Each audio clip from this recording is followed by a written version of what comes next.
Yo. What up? I sent you an email. That's what I just asked. I just said it. You sent him the email. Wait, how? Did I? Oh my God. Hold on a second here. Oh, was it more than just the link in that? Because I didn't read it. If that's the case. No, Matt, you sent me an email with the Microsoft Word document, which is the 24. It's all the right stuff. But then you texted me about 5 minutes ago, 23. I did not look at that. I just forwarded the email because I just thought it was the link. My bad. Oh my God. What's up, everyone? What's going on? Yeah, that's how this works. So fuck it. Well, so did you get the link? Yes, I got it now. I got it. I'm gonna take a sip of my red wine here. Oh, look at this guy, fancy. I'm going with the basic white girl with the White Claw mango. Bruce Wayne would drink red wine. Bruce Wayne doesn't drink. That's true. He bullshit. He's had some red wine. You can't argue that. I mean, I can't argue. He shouldn't drink them. But look at Kyle's shirt. Kyle, show off the shirt. Yes, I'm telling you, it's Batman Beyond. How is it not Batman Beyond? You mean what? The design? You mean, or what? He thinks. All right, tell him your story, and then we'll do a cold open. Apparently, we already did a cold open. We're already how far into the show are we already? We're already 3.5 minutes into the show. And the first 3.5 minutes is arguing about a fucking link. So, but I guess, okay, fine. What's up, everyone? Welcome to the 24th issue of Why Am I Nerd Percent Show in Comics, where each every week you can follow us. You can get and listen to us. You can listen to us talk about all things comics, from old to new, Panthers to what ifs. We've got you covered. I'm Cameron James, and joining me, as always, the golden voice of podcasts, Matt Ferreira, and the first guest ever on our show is none other than Kyle Gu, yes, the bronze voice of Comcast. Bronze voice of Comcast. Your last name, man, Dragon Ball. Comcast. Gu, is that like a Dragon Ball reference? Gu! What the fuck on? That is serious. But no, so your shirt, I have this theory that the new Batman movie, The Batman, is not about Bruce Wayne. I think it's about Terry McGinnis. Because they have done, it's a really far-fetched conspiracy theory of mine, but they've done nothing that proves that he's Bruce Wayne. They've never said his name. They've shown a letter, cool, but it could have been anyone holding the letter. I can't say I agree with that.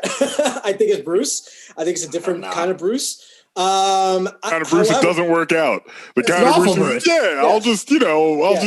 I'll just punch this guy. Maybe he'll go down. Because you know what? Here's the thing. And I was thinking about this in the car the other day. Like, some heroes like Spider-Man, I'm just using him as an example, or even Superman, have to routinely hold back whenever they fight someone. Because they're like, I don't want to kill this guy. Yeah. Batman, no matter who he's fighting, by the pure nature of who he is, has to hit every single person as hard as he possibly can. Because if it's a regular 2-bit criminal, that guy needs to know that Batman's putting the fear of God into him, and when he gets out of traction in 12 months, that he shouldn't do whatever he just did again. But if he's fighting a super villain, he needs to hit them as hard as he can because he can't afford to waste a single shot. So Batman needs to be in shape. He needs to be. It's completely absurd. I agree with you. I agree with you. Although you could say, well, it's not that. No, you can't. Yeah, I guess you're right. Because even in year one, he was still in really good fucking shape. Yeah. Yeah. No Sorry, Kyle. I mean to cut you off. No. I'll just say, I mean, Pattinson's not in shape. He's just different from, Affleck and Bale. He's not. No, he's straight up not in shape. He is straight up like Michael Keaton wasn't in shape, but it didn't matter because you didn't see him like shirtless at all. Like the costume had muscles. Like also, Robert Pattinson, I'm not buying that. You're right, and plus Keaton was just strapping bombs to people. So, anyways, he didn't need to work out. He just straight up murdered people. He just murdered people, so he didn't need to work out. But I see your point. I think Pattinson would make a good Terry McGinnis. Cameron, to go to your point, I think he'd be a great Terry McGinnis. It's definitely a different interpretation. I'm pretty sure it's Bruce Wayne, though. I don't think they're going to.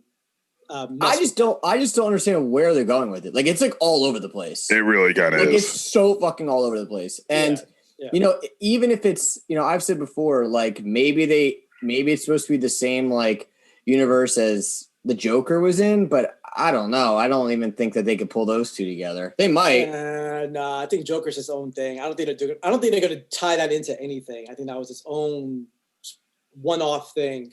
This is going to be like another one-off thing. Just from what I understand so far. So yeah. I mean, So you don't think they're going to make? You don't think the Batman's going to be like a trilogy? You think it's one and done and it's out? Oh no. But let me correct myself. No, so I think Joker. I think is what he meant. No. I meant both. I meant both. I think Matt Reeves is going to do his own trilogy, but with like kind of like what Nolan did, right? Nolan's thing was its own thing, wasn't connected to, Man of Steel or anything like that. It was just its own universe telling its own story, and then so on and so forth. And then Aquaman and Wonder Woman will be in its own other thing. I don't know. DC's doing a lot of crazy stuff. No, that and we've they really need to get their stuff together. They have two polar opposite universes going on. They literally have, like, if you break it down, it's almost like what DC's doing now in the comics. They have the regular DC comics, and then they have like the Black Label. And literally, like, I feel like the Joker and the Batman is like more leaning towards like the Black Label stuff, and then the other one is like your typical I agree. Popcorn bubblegum action. I agree. Like, that's like super Popcorn comic book. bubblegum. It is. It's like super comic booky. Like it's like on the line of like wanting to be serious, but it's not, and it's like doesn't want to commit to like what Marvel did, where it's like it's bubblegum, it's fucking popcorn, it's a popcorn flick, and DC doesn't. I agree. It embraces the comics, like it and all of its wackiness. Like, I remember when me and Matt went to go see Aquaman, there was one point me and him cracked up where there was like a crustacean talking or something like that, and we were just like, we were just like, wait, what is going on? The movie but I will give that movie full credit for actually just committing. There's like, that's what I mean. Jason Momoa's Aquaman, just accept it. The bad guy's Black Man, he's got laser eyes and a helmet that doesn't make any kind of logical sense. It is what it is. Yeah, agreed. Yeah. But again, like you said, they went full blown with it and they committed to it. They committed. Yeah. Right. It's like the first thing besides Wonder Woman that they actually committed to. And Wonder Woman isn't as great as it's made out to be. It's a good movie. It's a cultural thing. Yes. We discussed this multiple times. Same with Black Panther. Wear my vibranium shirt. Unfortunately, it's the truth.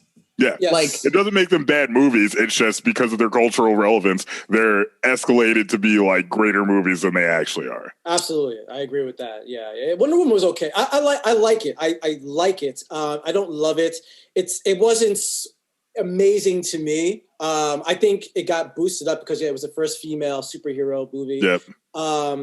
I think if Captain Marvel had beat Wonder Woman to the punch, then it would have. Then it probably would have had that status. I think. I think Wonder Woman was a little bit neater than Captain Marvel. I love the Captain Marvel character. I just think the Wonder Woman movie was overall a lot neater and more well contained. You know what I mean? It just like. Oh yeah. Oh, don't get me wrong. I hate Captain Marvel. That's a whole nother podcast we can go on. I can rant about that movie forever. But I'm just saying, in terms of cultural status of having a strong female. Yeah, female lead. Yeah, Yeah, but you also figure that Wonder Woman is way more iconic than Captain Marvel, unfortunately. Very true, too. Very true. Very true. And that's why it's like with the Black Widow thing, if they did a Black Widow movie without having the Avengers beforehand, people would be like, what the fuck is this? Yeah, like who's this chick? Yeah, and that actually is a good leadway into one of our topics, but that's way down the line. So before we get into that, once again, this is Why Am I Nerd % Joe of Comics. You can follow us on Instagram at Why Am I Nerd Official, Facebook.com/Why Am I Nerd, and listen to new issues every Tuesday on YouTube and your favorite podcast service. So Matt, tell us, October 28th, what is coming to the shops from the 7? You're still the 7. Fairly, they're holding on. I'm up to episode 3 of The Boys, but no, 4. I'm sorry, I'm on episode 4, so I'm getting there. Fuck From that DC, we've got Detective Comics number 1029. We've got The Flash number 764. We've got Action Comics 1026. Wonder Woman 765. Batman 3 Jokers number 3. Batgirl number 50. Red Hood Outlaw, number 50. Justice League Dark, 27. Batman Superman, number 13. Batman Beyond, number 48. Dark Knights, Death Metal, Rise of the New God, number 1. John Constantine, Hellblazer, number 11. Suicide Squad, number 10. Legion of Superheroes, number 10. The Last God, Songs of Lost Children, number 1. That sounds depressing as fuck? From Marvel, we've got The Amazing Spider-Man, number 51. The Immortal Hulk, number 39. Savage Avengers, number 13. X of Swords, Stasis, number 1. Wait, hold on. I thought we said this was over. Didn't the guy tell us at the comic shop? The guy Doug, who was that? Doug or Justin? I think it was Justin. I thought he said it was over. Whatever.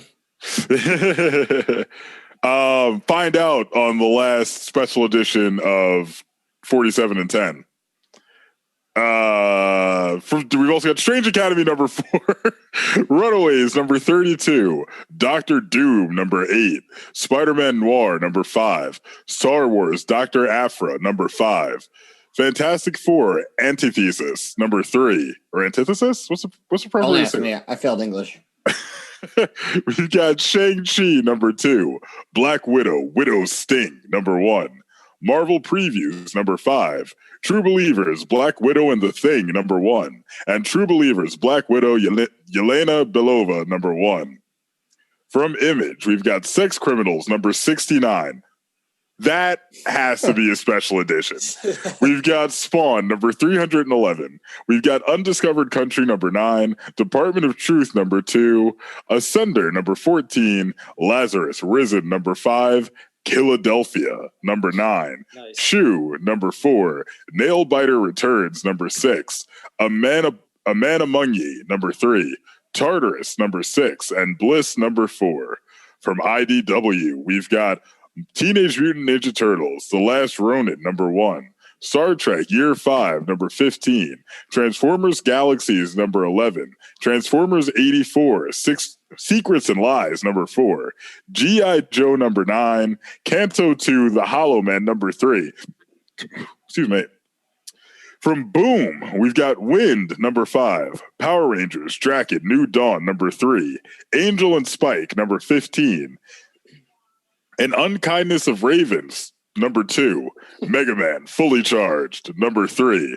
From Dark Horse, we've got Colonel Weird, The Cosmogog number 1, Hellboy and the BPRD, Return of Effie Cobb number 2, X-Ray Robot number 3, Stranger Things Science Camp number 2, and from Dynamite, unshockingly, we have Vampirella and Red Sonja number 11, A Game of Thrones Clash of Kings number 8, and because I didn't say it before, Marvel is the House of Ideas.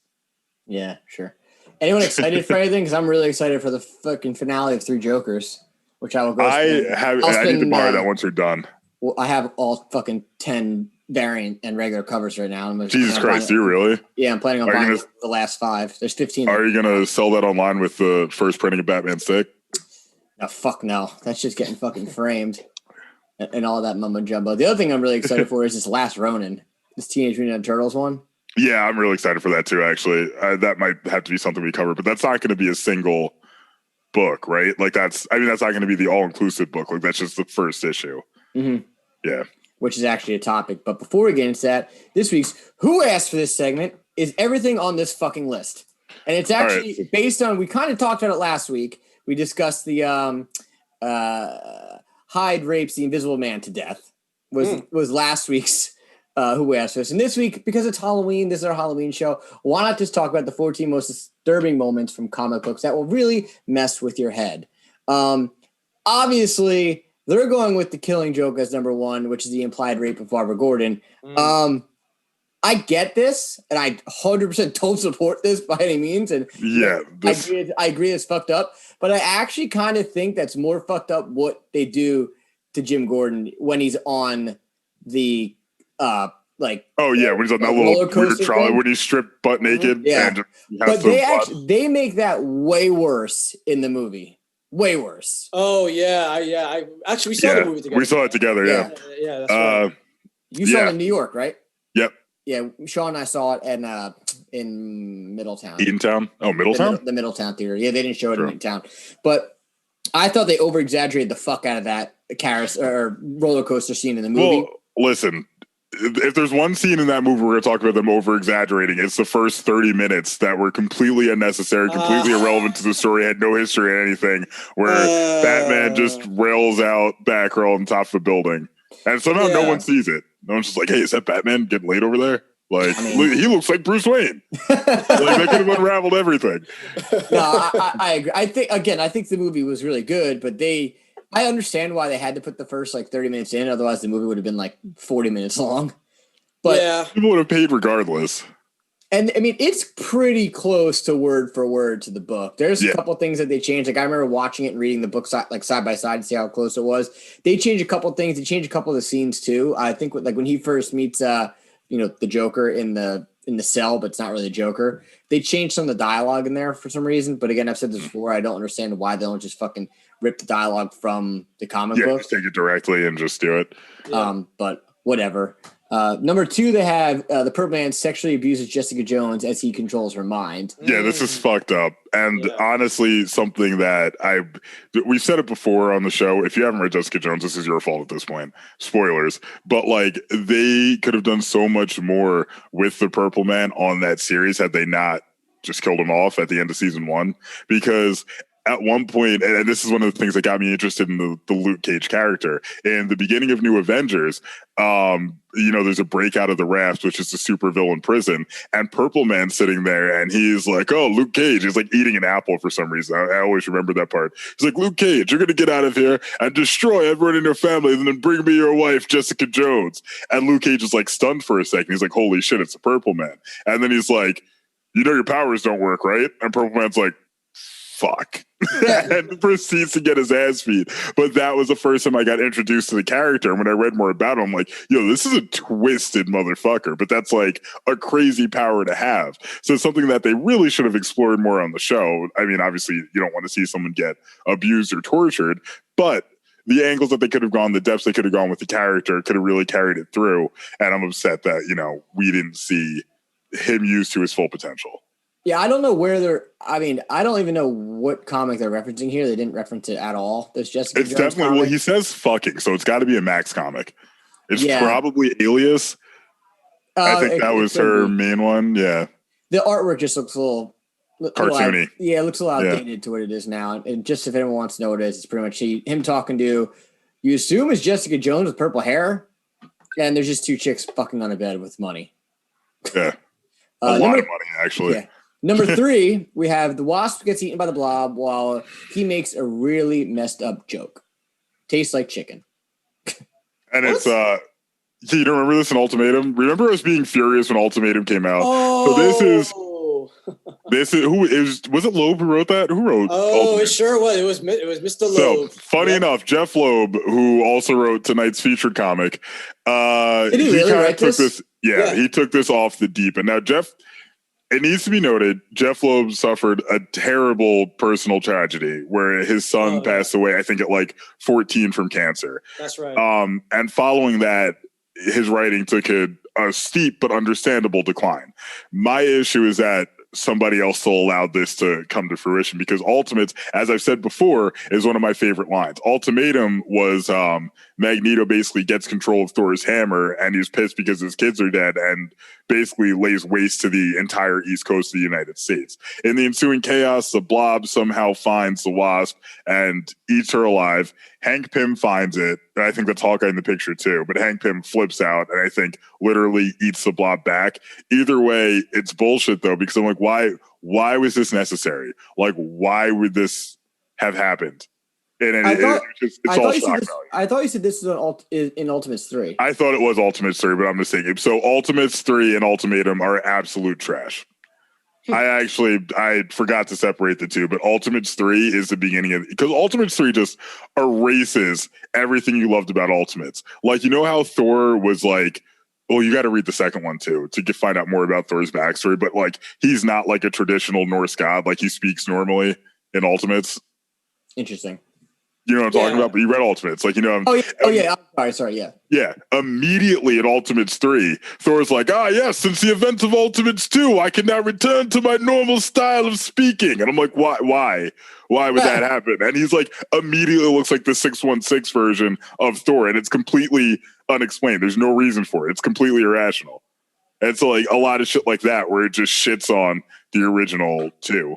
It's one of the worst comics I've ever read in my entire life. I've read a lot of comics. The history of, it's bad. Wolverine and Hawkeye have a terrible exchange where Hawkeye drops the mutant equivalent of the N-bomb on Wolverine because Wolverine makes a comment that Hawkeye used to have a family. It's bad. Yeah, it's bad. It's horrible. It's offensively bad. It's offensive. Yeah, it's like it really is just not well written. Well, there you go, everybody. Stay away from Ultimates 3. And Ultimatum, yeah. And Ultimatum. I might read Ultimatum just so I can have some shit to talk about. If you're gonna do it, read Ultimate 2 first. I gotta actually, Kyle. Do you have my Ultimates too? That means yes. Yeah, it definitely means yes. So, yes. We're not going to tackle this entire list, but number 4 they have Superman kills a Joker while Batman. I don't find that someone should have killed Joker forever ago.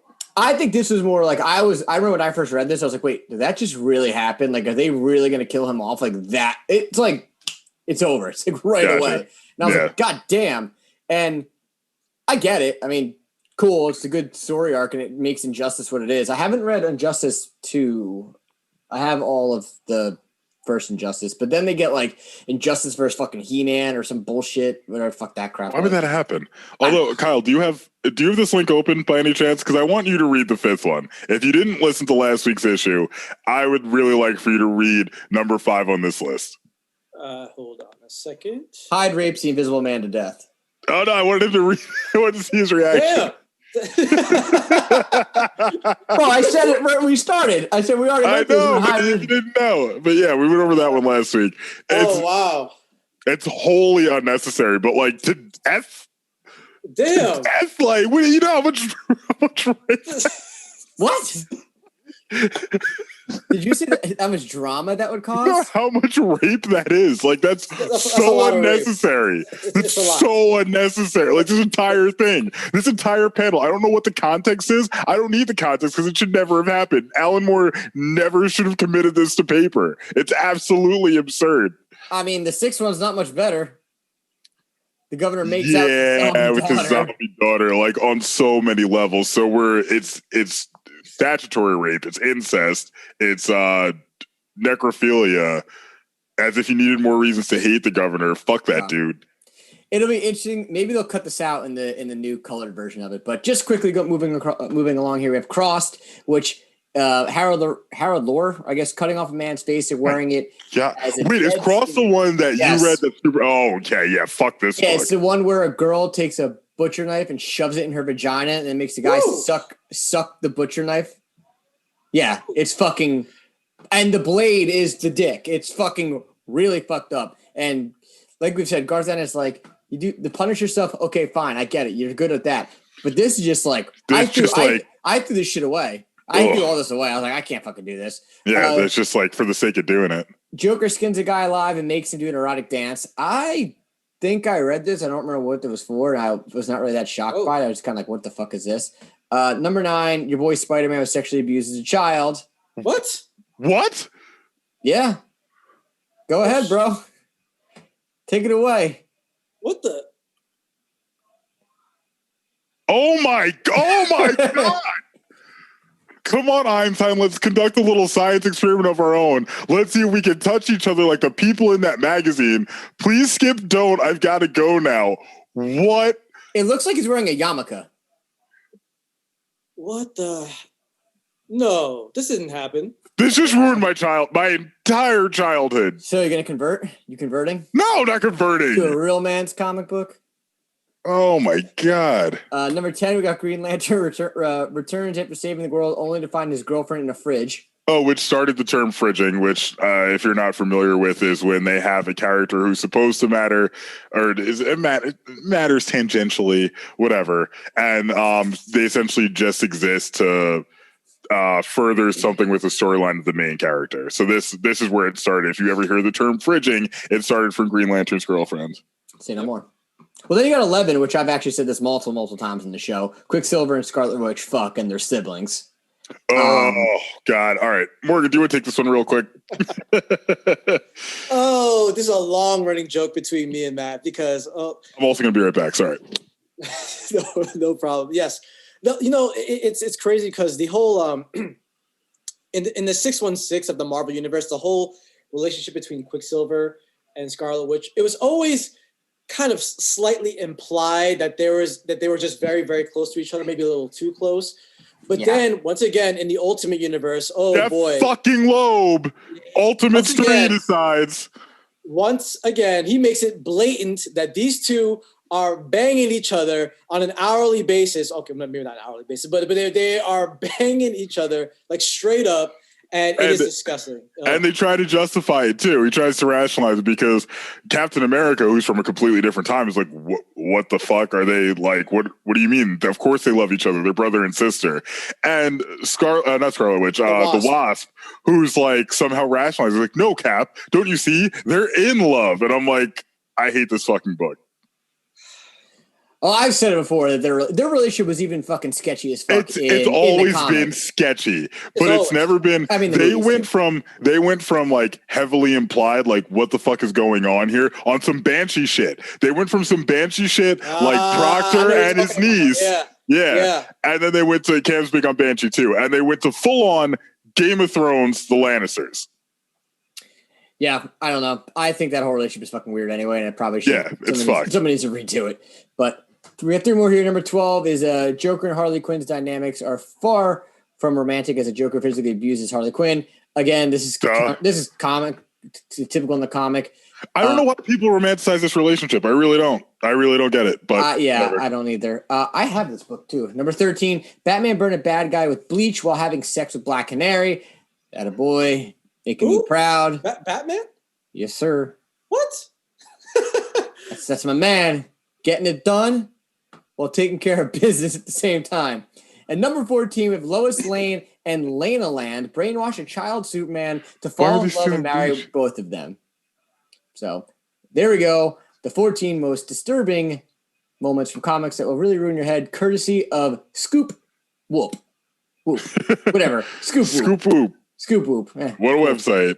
But anyway, moving on. Matt, tell us, what's hot off the press courtesy of the Planet's Bugle this week? All right, first up, this is breaking news. We've got Moon Knight. This just came out today, coming to Disney Plus, and they just cast. Rumored. It's still rumored. It's still rumored. I'm sorry, so it was official. Normally, stuff like this, it's official at this point.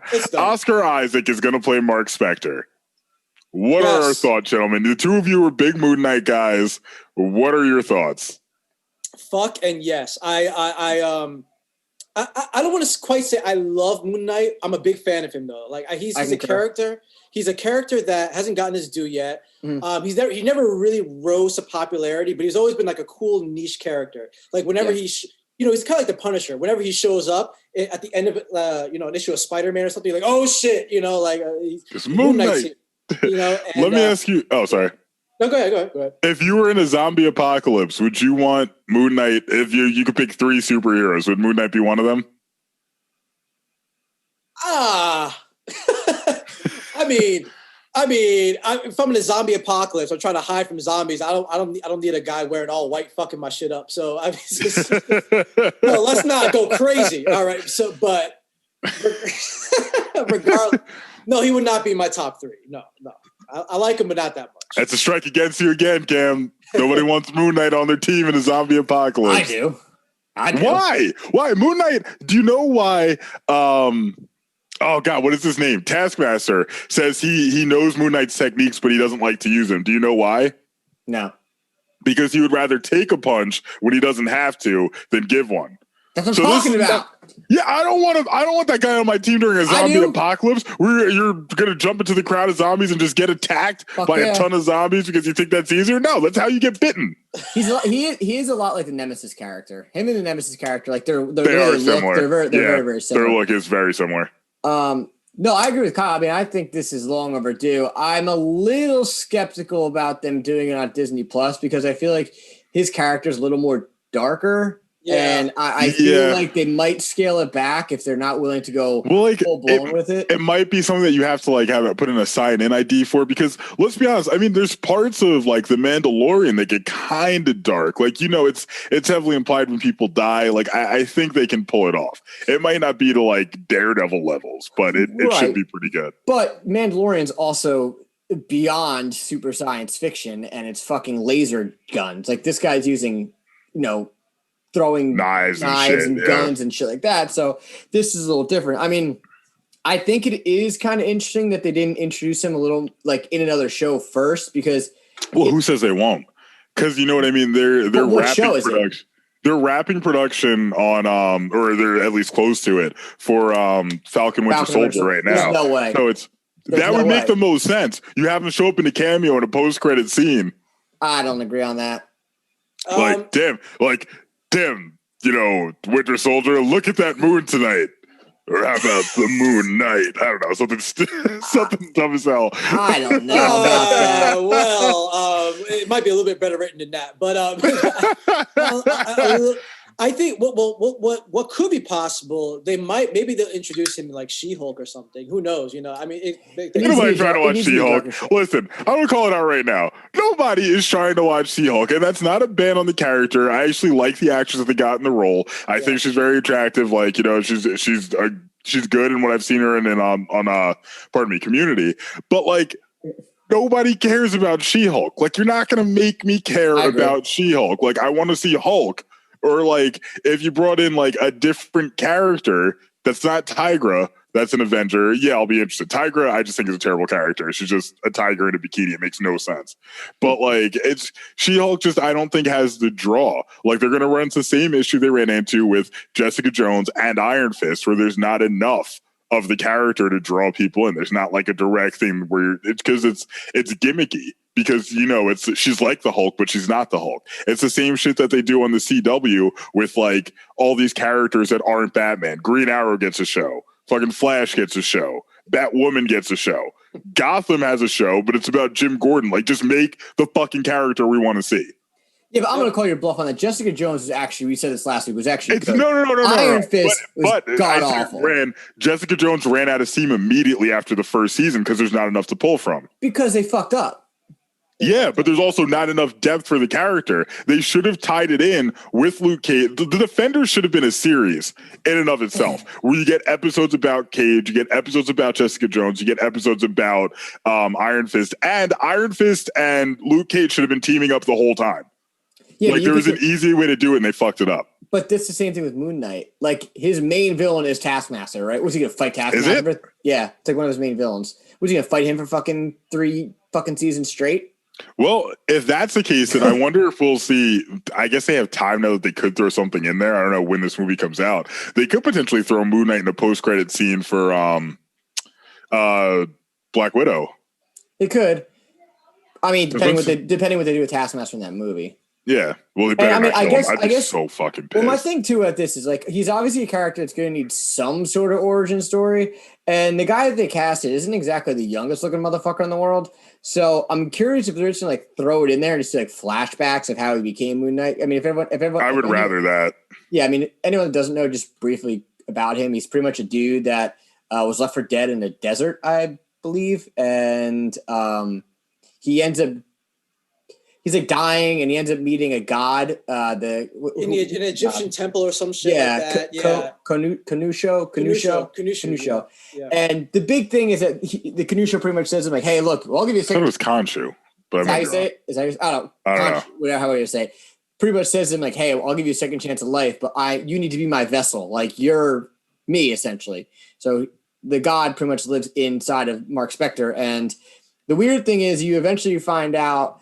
And this is not from me actually knowing this from firsthand experience because I haven't read that much Moon Knight, but just from actually reading up about it. Apparently, he has like some sort of like schizophrenia, bipolar thing. Yes. Yeah. So they start to question like, is he? Yeah, they start to question: is he actually possessed by this god, or is he just fucking out of his mind? Because which is a great angle to take on the show. Sorry, go ahead. No, because at one point they say like he's supposed to have. So his strength level and his abilities kind of vary based on the moon is like the big wise Moon Knight.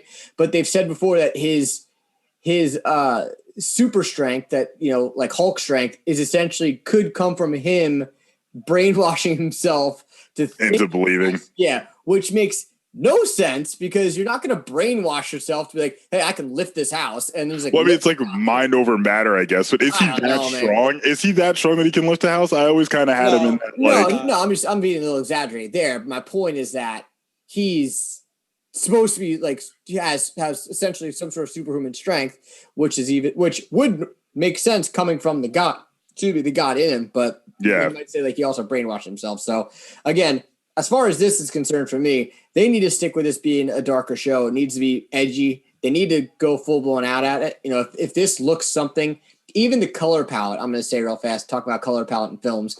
If it's as bright and vibrant as you're assuming Winter Soldier and Falcon's going to be, it's going to fail. It's not going to work. This should be a direct foil to that show. It should be the dark version of Winter Soldier, but I do hope we see some crossover. I would love to see that if he's got to go, like, because that's the whole thing. That's the whole thing when you have a connected universe. That's the one thing I will give the CW shows is that they do crossovers very well. You've got people appearing in different episodes and for different events, and that's something that Marvel really needs to take more advantage of, where we kind of see it in the Captain America movies, but outside of that, there's not too much. And I'll give it to Thor Ragnarok too, because Hulk was in there. But I mean, Moon Knight's also not exactly necessarily a good guy. You know, you could but that's exactly why he could still have an episode where he faces off against Winter Soldier or Falcon Cap. What the fuck are we calling him now? What is he called? Because I'm not calling him Captain America. Yeah, I think that's what they want you to call him, though. I think he's going to be called Captain America by the end of that series. Because you know that's what they're doing in the comics and all that. But I think just going back a little bit, I think that I think Marvel has done a great job of building their brand. I think that's indisputable, where they can make people watch anything now. And which is why they're doing a She-Hulk show, because they can. They know people will watch it because they'll say Marvel Studios on it, and they will know to watch it. And also, these shows, all of these shows, these Disney Plus shows, are officially within the movie canon, as opposed to the Netflix shows, the Agents of S.H.I.E.L.D. bullshit, and all the other shit they were doing before. None of that stuff was canon. And so where I'm going with that is that all of these characters are going to show up in the movies, guaranteed. She-Hulk, Moon Knight, I forget who. Is that Kamala? Is Kamala getting a show? Right? I don't. He shouldn't. I would imagine she's going to, though, especially after the game. But like, I'm really not sure. Yeah. Well, anyway, I was just saying they're. I think that's Feige's next phase, so to speak, is that they want to curate all these shows now and have them have synergy with the films. So I think down the line, the films are going cosmic. Sorry, exactly. No, I was just going to say, and then I think we're going to see these guys pop up in the films down the line, and then maybe vice versa. So it's going to be real TV to movie synergy. So I think it's great, and I agree with you, Cam. I hope they go hard with Moon Knight. Moon Knight should have the tone of Daredevil in terms 100% agree. Yep. Grit and cinematography style, like dark, New York street, gritty. It probably won't because it's Disney Plus. It probably won't. However, I don't think it's impossible. I think that they can find a balance, make it a little bit grittier, but it's not going to go Daredevil. It's not going to go full Daredevil. That's for sure. Sorry. No, I was going to say, go ahead. Yeah, go ahead. One thing I will say, you brought Daredevil up, and I don't know why this didn't occur to me before. I apologize if anyone else has said this at any point in any of our side conversations or episodes, but huge missed opportunity by Marvel in the portal scene in Endgame. Why the hell didn't we just throw the Defenders in there? You know why, Matt? But who gives a fuck about Finn Jones? Keep him the fuck out of my movies. I don't want him near any of that shit. What if oh God, I forget his name. The dude who plays Daredevil shows up in the Daredevil outfit next to Luke Cage and Jessica Jones. Oh, I would have nutted all over the theater. No, it would have been game over. No, I would have absolutely no. Charlie Cox. I want to make one thing clear. Charlie Cox, there you go. Charlie Cox is 100% worthy to be in the films. He is amazing. He should be in the film, and they should keep him on as Daredevil. They should bring him on. He should have been Bruce Wayne. I hope to God if they don't fuck up the next Spider-Man storyline by throwing in all these new or the original Spider-Man, I hope to God his lawyer is Matt Murdock and it's played by Charlie Cox. That would be such a great surprise to see. But I think they dropped the ball by doing this because he could have helped him out. You know what I mean? Just like we saw in the cartoon when we were kids, where we first fell in love with the characters. But Nope. Yeah. Well, I'm gonna move this script around then because you guys led into this perfectly. This Kevin Feige Spider-Man thing. Let's just. I mean, I know Kyle, Matt said you had a lot of things to say about this topic. So we're gonna switch this and talk about this whole 3 Spider-Man rumor into Spider-Man 3. I personally don't understand why the fuck it's necessary. Who thinks it's a good idea, and how much it goes off the script of how the last Spider-Man movie. The last Spider-Man had such a perfect sense that like they're gonna fuck it up. Sense. Someone did do like a fan art of what each like the 6 villains from the Sinister Six should look like on Instagram. And they actually did a pretty good job with what they thought Electro for Jamie Foxx should look like. I actually thought it was actually. Did you share that on Why Am I a Nerd? No, I think I don't know where I said. But anyway, while I look for that, and I'll post it right now, literally, so everyone can see it. What are you guys' thoughts on this? Matt, we kind of know you. Kyle, go ahead. All right. So, my thoughts. All right. So okay, a couple of things. I think because number one, the one thing we all have to remember is these Spider-Man movies, even though they're in the MCU and Feige has a curated hand in it, we have to remember they are still Sony movies, and Sony still has a creative input into them big time. Fuck Sony. Yes. Throw that out there. People need to know. What Matt said. Yes, exactly. So what I think is going on is this. I think Sony's freestyling this whole thing. If I recall this correctly, I think the rumors of Tobey Maguire and Andrew Garfield started a while ago because the Spider-Verse movie blew up. Everyone loved that movie, the cartoon, the animated film. It blew up, and everyone was saying on the internet, "Oh, they should do that in the films. They should do that in the films. It'd be a great idea. Bring Tobey back. Bring Andrew back. Even though I don't know why people want Andrew back. Same. Yeah, but bring him back." And I think Sony's been listening and saying, well, what better way to go out with a bang for the 3rd movie before we pull out of this Marvel Studios deal is to just do a big extravaganza with all 3 Spider-Men. That's going to give us like $2 billion, because everyone's going to love that. And I think it's not confirmed, by the way. It's not confirmed they're doing it. We're waiting on confirmation. It's just rumors that they're doing this. But I feel that the internet has pushed them to go in this direction. And I think Sony, being Sony, is listening and saying, yeah, fuck it, let's do it. Let's go out with a bang because we're pulling out of this Marvel deal as soon as this 3rd movie is done. Yeah. So what do you think they're going to go? How do you think they're going to move forward then with Spider-Man after this? I think afterwards, and I could be wrong, I think that they're going to pull away from Marvel because they will have built up the IP to a level of goodwill already. So they're basically like, all right, Feige, thank you. You got Spider-Man good again. We can take it from here, and they're gonna fuck it up. Wow, that's an interesting thought. And they're going to continue their own branch of Spider-Man films with Venom, Kraven the Hunter, Morbius. That movie ever come out? No, it's done. It's waiting to be released. They're done with it. It was supposed to come out like last month. Can we talk? I'm sorry. Yeah, one thing I'm throwing in really quick. Please. I hope that movie tanks. I hope a movie about a dude getting a virus from a bat doesn't resonate with fans so poorly right now in a time when the entire world has a virus from a bat or possibly a pangolin. I don't know if you watch South Park. And I hope it just fucking derails all of Sony's plans. Fuck Sony. I can't see it being successful. I can't see it be.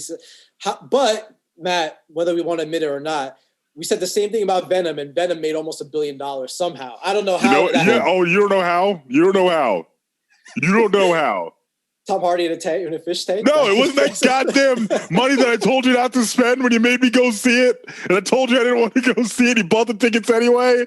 You don't think that had something to do with it? So you're thinking that once they finish the Spider-Man 3 movie and it goes AWOL, they're going to take Spider-Man and just do their own thing and say, fuck you, MCU, and take him out of the MCU. Yes. They tried to do it before. They'll try to do it again. But the rumors were that Kevin Feige was heavily involved in doing a lot of the recruiting of the original 2 Spider-Men for this film. So I guess my question is being the fact that that's like a huge change, could you see Tom Holland dropping out after Spider-Man 3?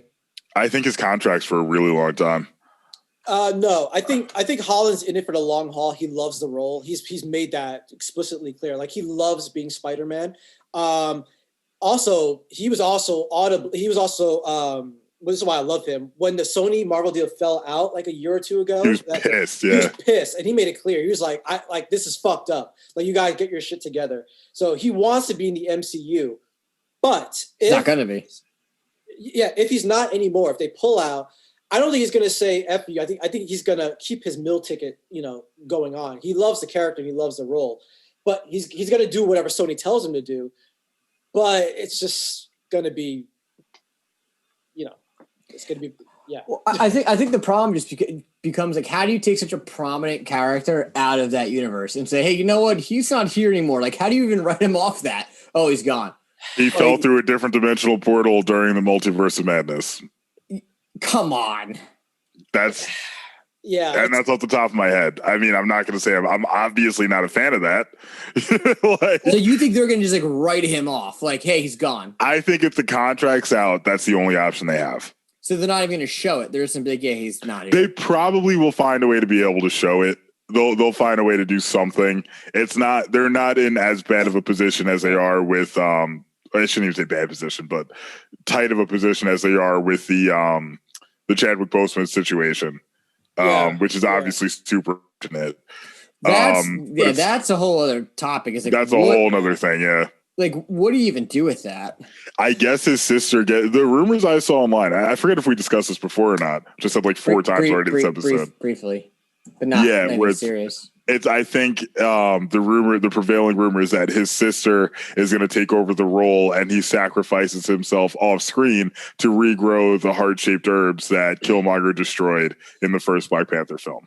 I mean, you got to assume that they're going to do some sort of flashback, or maybe they'll probably put like a stunt double in the suit and show, or like they do the CGI like recreation like they did in Star Wars.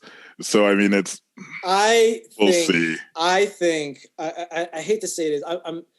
I think the Disney suits and shareholders, the big men at the top, I think they are going to be like, well, one way or another, the kids want Black Panther. We're selling Black Panther toys, so we got to get somebody in the Black Panther suit. I think they're going to recast eventually. I think they're going to recast Boseman. They're going to get somebody to be Black Panther. It's going to be sticky, but I think that's what they're going to do. I mean, they did it with Joker with Heath Ledger. Like, they could have kept that character off forever, and it took a while to do it. But you could argue the bullshit with Gotham when they brought Jerome. What the hell is his name? Jerome. Cameron. Yeah. The actor's name. Cameron Monaghan. Yeah, he's the actor. The guy, but they called him Jerome. He's good. He's a talented actor. I loved him on Shameless. Yeah, but they called him Jerome in the fucking Gotham show. And it was just like, it was a stretch. And that was a whole weird thing. And then obviously the Joaquin Phoenix thing was like a whole different ball game. Yeah, it's a whole other animal. I think the recasting, I 100% agree. I think that's definitely going to do it, do what they're going to do because they don't have another fucking option. Kind of like in Mexico with Gwen Stacy, apparently didn't really die. What the Matt, you sent this. I had seen this a while ago, and I thought you knew, so I never actually. I had no idea about this. I never brought it to our attention. So you could take the lead on this one because this is already. Yeah. I'm waiting for this to load. So this comes to us from ScreenRant.com. So too long didn't read. Spider-Man Gwen Stacy's death was changed in Mexican comics. The death of Gwen Stacy upset many Spidey fans, but none were more emotionally distraught with the loss than the Mexican audience. It's kind of funny. So it's just crazy to me. The Latin American community was particularly heartbroken. Artist Jose Luis Duran's love for the character gave her extra time before her inevitable death. He was working for La Prensa at the time Gwen's end occurred. La Prensa was a company tasked by Marvel to reprint their titles in Spanish, printing Marvel comics for Latin American communities in Mexico, Argentina, Chile, Peru, Uruguay, California, and Miami from the 60s through the late 70s. The Amazing Spider-Man, or I am going to fuck this up, El Sorprendente Hombre Araña, was immensely popular to the Latin crowd, so much so that means to create ways to get Spideys on shelves quicker were explored. So hold on. Sorry, I'm looking for something quick. I mean, this is like a huge plot twist. It's massive. Like, there's no other way to explain it. But wait, they sold other titles under the same name, including Ant-Man. The printing company continued with that for a while, but soon began making original Spider-Man comics. That is crazy. So here's a problem with that. So now you're taking... that stopped on when John Romita got on the books, and then the popularity skyrocketed. But sorry, go ahead. No, my problem is, okay, so in the United States and the rest of the world, Gwen Stacy's dead, and Peter Parker's all bent out of shape about it and doing his thing. But in Mexico, no, she's chilling. They're getting married, and like, talk about two different story arcs. I mean, and this is the kind of thing that could only happen before the internet. You know what I mean? Because it would be immediately brought up everywhere. I feel like now, for the 60s and 70s, like, that's nuts. Imagine growing up your whole life like, oh yeah, Gwen Stacy, Spider-Man's girlfriend. Everyone's like, no, it's Mary Jane. You're like, okay, who the fuck is Mary Jane? Like, who the fuck? Wow, that was so fucked up. Was it? That's Spanish. It's one Spanish. But yeah, it's just like a big question of like, who is that? Like, you have no idea what's going on. Like, that could completely displace everything you know about a character you grew up with. That's like me finding out right now that Gwen Stacy never died. And I'd be like, what do you mean Gwen Stacy never died?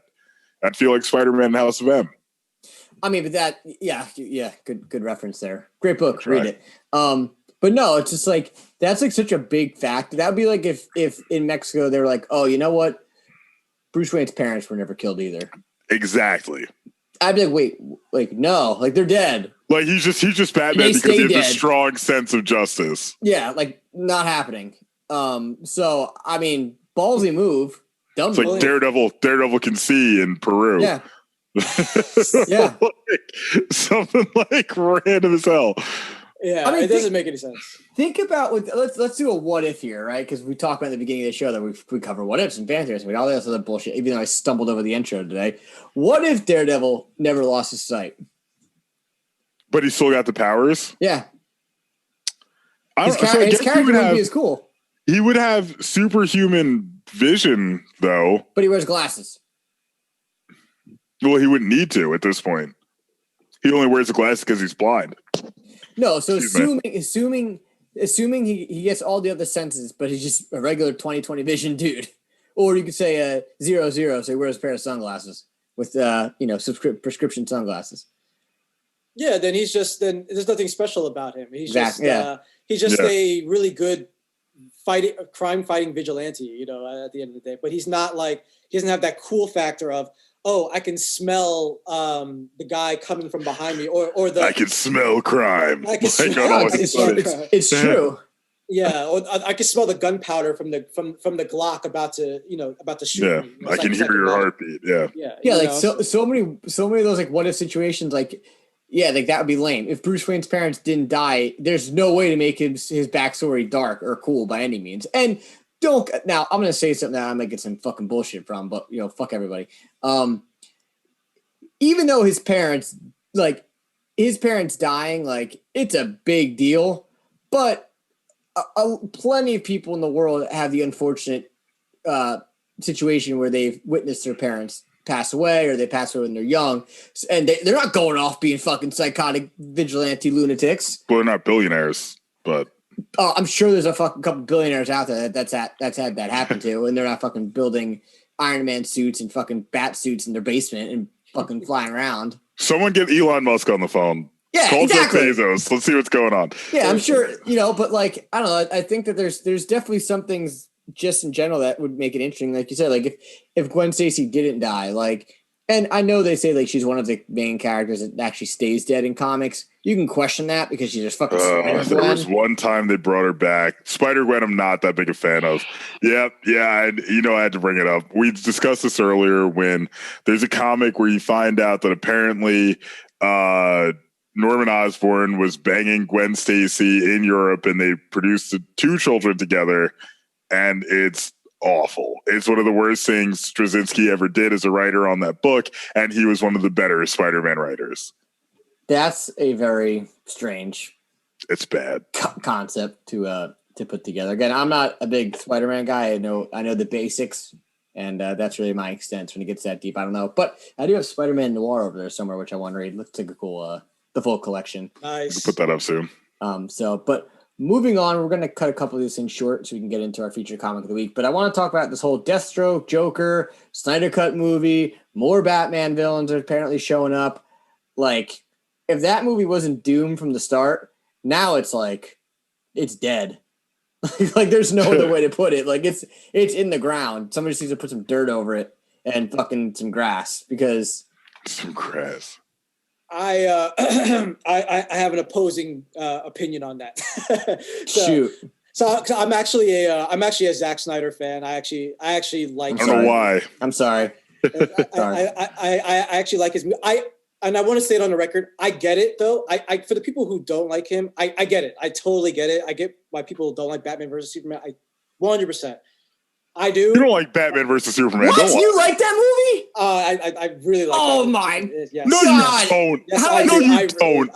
Can I stop this show now? Can I quit? Yeah, just end it. You're never invited back.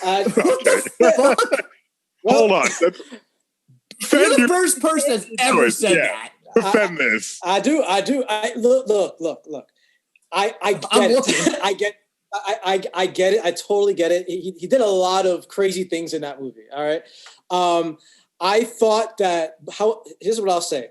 I saw it also with Matt, and when I first saw it, I didn't like it, and me and Matt were both at that theater upset. However, I remember then they came out with the director's cut, which was like a half hour longer, or something like that. The rated R version. The rated R version, yeah. And when I watched that, I had a very different experience with the movie because for me, it plugged up a lot of the plot holes that I had issues with. I was like, okay, now I understand where this story went.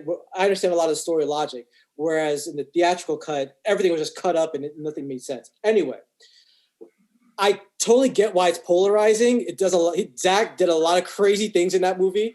But I don't know why I kind of like the way I kind of like what he was going for. I like it as, I'll put it to you this way. I like it as this Injustice League kind of thing. Look, man, I don't know what to tell you. I like it as this alternate universe. What if Injustice Gods Among Us kind of story? You know, like this. What if like the Justice League were formed in this sort of way, kind of thing. That's the best way I can put it. I know it's not for everybody, bro. I like it. At the end of Batman vs Superman, I have to. Besides the fact that because they have the same mother's name, they just stopped fighting. Tell me something, and honestly, tell me something. Who are they fighting at the end of that movie? Who are they fighting? Who the fuck is that supposed to be? And I know everyone knows who the fuck it's supposed to be, but that's not him. Yes, Get the fuck out of here. That's goddamn a rock. It's a fucking rock in my backyard with fucking arms. That is the worst Ninja Turtle CGI I've ever seen in my entire life. He looked like an abomination. Yeah, he looked like an abomination. There's the Joker blows dick. I said it. Everything about Jared Leto's Joker sucks. Oh, that one. No, okay. We're agreed on that. 100%. And I also don't like the way they made Harley Quinn look. Oh, Joker's got to look like a thug, so let's make Harley Quinn look like a fucking thug and throw a billion tattoos on him, make him look like they fucking. It's stupid. It's dumb. It's absolutely fucking dumb. Yeah, dumb. This is just as dumb as that being dumb. Yes, I don't contest that. And not for nothing, Deathstroke was barely in it. He was in it for like 5 minutes. That's so disappointing. Like, how are you gonna just throw him in this? But we only saw like a minute of Joe Manganiello's Deathstroke, and he looked pretty cool. We didn't get to really see him. He looked pretty cool in just that. It honestly didn't even need to be him. They probably could have saved themselves a couple $100,000 by casting literally anybody else for that one scene. But they did that. They did that because originally that was supposed to lead into Ben Affleck's solo Batman movie. He was going to be the villain. That's what they were leading into, and then all the plans changed. But now all this crazy stuff is happening where ever since the Snyder Cut got greenlit, now they're kind of retroactively redoing a lot of this stuff. They're going back like that. They're making the movie with the benefit of hindsight, and I still don't know that it'll succeed because I don't believe in Zack Snyder as a filmmaker. I think he does great action sequences, but like for telling a story, I don't see it. But Kyle, you'll back me on this all day. Who is the one other filmmaker I say the same thing about that they just can't get it done? Shit. Give me a hint. Hold on. Suicide Squad. Yes. David Ayer. Yeah. David Ayer. He'll have the movies with the best ideas and just can't land it at all. Yeah. Ever. Yeah. He fucked up Suicide Squad. He fucked that movie up. Like there's no debating that. He fucked that up. I'm still shocked you like Dawn of Justice. I don't even know what I just heard. That blows my mind. Right there. But you know what? I will say, just to end my point on the whole Snyder Justice League thing, looking at it objectively, though, depending on whether you like Snyder, but liked it or don't like it, whatever, I think it's going to be successful only for the fact that when it's ready to go, HBO Max is going to promote the hell out of it as a brand new Justice League TV series. And the way these streaming services work is, it's like 4 episodes. It's 4 episodes. It was going to be 6. Oh, okay. It's 4 1 episodes. And despite the fact of whether the actual product is good or not, it's going to get huge watch numbers. And that's all these streaming services care about. We're going to watch it. We all know we're going to watch it. We're all going to watch it. But are people watching for the wrong reason? Probably. Just to make fun of it some more. Maybe. I mean, I'm cautiously optimistic. Like, I feel like if they're dumping this much money into it, it better fucking work. I do think that was the best we've ever seen Superman be. For Justice League, that was the best we've ever seen Superman be. Like, that's the most comic accurate. Yeah. So they need to up the finale. If Darkseid's actually in it, that's one way to fucking do it. Yes, yeah. That's what I'm hoping they do. Go ahead. Imagine that movie ends with Darkseid kidnapping Superman. Wait, what are you talking about here? The Snyder cut of Justice League. Imagine it ends with Darkseid kidnapping Superman. I don't think Warner Brothers is smart enough to do that unless they follow this podcast. That would be the one way. Come on. Yeah, they said this in the comics all the time. That they could definitely net a second movie. If you end on a cliffhanger of that level where it's like, wait, this guy just got resurrected from the dead and then kidnapped immediately, and he handled everybody's ass when he came back from the dead. Like, that's something else. I do know this, man. I don't know if you know this because you're probably not following it and all that stuff. But I do know. But I do know. Zack Snyder said it himself. Originally, the movie does end with Wonder Woman cutting off Steppenwolf's head. And Darkseid comes for it, right? And the Boom 2 opens up and Darkseid comes through and he confronts the League. That's how it was supposed to end. And now what I think is happening is HBO Max is giving Snyder all this money and say, okay, do what you want. So I think we're going to get much more Darkseid. I think now it's a possibility. We're going to see the League. And Ryan Reynolds is back. But you know what's going to be disappointing about that? Give me a scenario where Darkseid doesn't immediately come off like Thanos walking through a portal. Dread it, run from it, Darkseid still arrives. And they're like, who? The best where'd you get that tank top? My mother's name was Martha. I think the best thing that they can possibly do is if they are going to do it. First of all, it probably should have been 6 episodes, not 4, but whatever. Sure. But they should probably end the Justice League movie at episode 3, and then take the money and do an actual hour-long build up. Something else to see how just to see how people react to it, because I get it. Like the Justice League movie is 2 hours and 45 minutes, give or take. So are you really gonna cut that out? What I would like to do is we should all fucking sit down, watch the Justice League movie first, then just go and watch all 4 episodes back to back right away. It'd fucking take us 8 hours. So are we gonna call that immediately for that Hero Cinema? Just to see how different, because we could all watch the movie and be like, oh, let's watch it now a week later. And you're probably like, oh yeah, this happened, that happened. But to actually sit there and watch it and then watch it again and see, does it actually make that big of a difference? Because what if you're going to watch the movie and literally there might be 1 or 2 little clip, 1 5-minute minute here, 5 minutes there that's different. Come the fuck on. you know, I got you. Yeah. It'll be interesting. But I mean, all right. So September 5th, 2021, this comes out. We've got to put a reminder in September. Is it going to be all 4 episodes at once or just the first episode? No, they're definitely doing it weekly for sure. Those dicks. All right. So August 1st, 2021. We're going to get together. We're going to watch all this at once. So basically a year from now. Hey, Siri, remind me on August 1st, 2021 that the Why Am I a Nerd crew and Kyle need to watch the Snyder Cut. Fair enough. So we still got to watch Avengers, so we got to get together sometime this week and do that. Yeah, we definitely do. But before we get into our feature comic of the week real fast, the other rumors is that in the Batman film, which we talked about earlier, there is rumors about Mr. Freeze and Anarchy possibly showing up, as well as the Flash symbol being shown on a, I guess like a toilet seat door, whatever the fuck it is. Like not like it looks like a fucking like a toilet stall. Yeah. So I think if you introduce Mr. Freeze into the Batman and into this universe, you're opening up a can of worms because that character. So. What? You think so? Yeah, I think the character's too not realistic enough. You think you'd be letting like an icy chill into the universe? Terrible reference, but yeah. A cool breeze. Yeah, like I it doesn't work. Like I don't think it works. I think you're literally doing like imagine if fucking he showed up in Christopher Nolan's films. You'd be like, what the fuck? Like this doesn't work. Like I mean, they could find a way. He can't be in that giant suit if it's going to be a hyper-realistic take. But he could use freezing technology. But if he's in that suit, yeah, it kind of takes it out. You know, Anarchy, I could see that. I mean, the Flash, that's probably just like a Easter egg they're throwing in there. But I mean, I don't really think that you can make Mr. Freeze work in this if they're going for that. I mean, I was going to say, I think you can.